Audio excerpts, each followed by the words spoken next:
ewo afempinu weni eduonumu eye Flight Lieutenant Jerry John Rawlings eye mampenia no dikan ye wa memo etoso 9 4th Republic mu wokanchini eguye ndede eni infrinchia no mako enum adehye bia wo memo ne kantanka kwansostema twetwe nkomo afane wotini dimpo a wokai edefa ne ho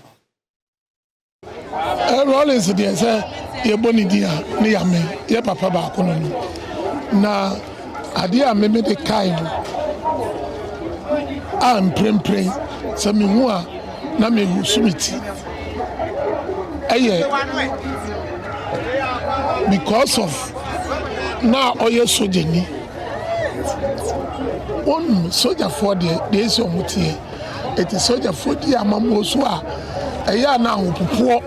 e wo mining because ye shemra obia bedi so what you say it ma Amoah yewu omo from 78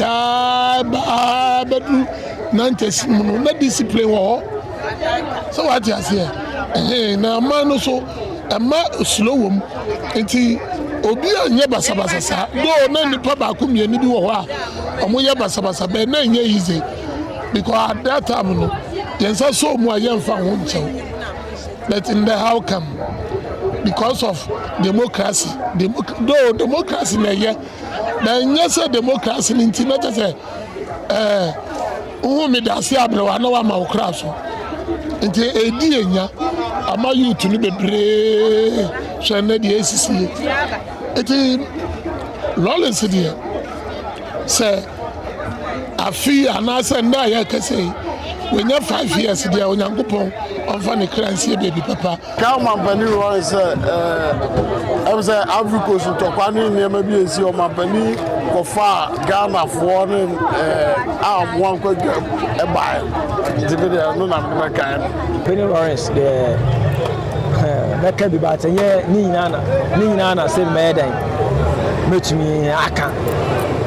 ni nyuma papa no be ye de se ma mo ni tua na mmiri bi atwam na o me ye mampani ye no na obi mu ne na ekita oman no na wo ho se enko yie no ona obe ye den obe ye ku de be den edi ti asankofo na obe je oman na o ye den okita oman no se bi wo kire se ye papa Rawlings ni nduma o ye ya mfa so ye adwuma de bo oman no na oman so ko ne ni mi beti say yes onu de o ye justice man wo ya onu be ye kase bia ne a mi kan to so asem se na ni boye din so tise yesi ni boye din se se ye ton sa otimi ba ho be bodo nkomi wo ho mu ni ra se mu ton sa no wa boni don nkomi e na Rawlings time mutimi for na radio so medidi ob man pani bi atem unni sa right e ho aye beto ahya wo so minim de ba ya fe free speech mutimi kasa che de ope e na share Facebook we share social media na kola kita be jina no di o man pani atem na oyiye we na o kan we tia we e na we na di we aba we na mo so na wiase na say enye right it is hard no me show no much chapter sa nyama no so a o ma ko practice Rawlings be na ba just say discipline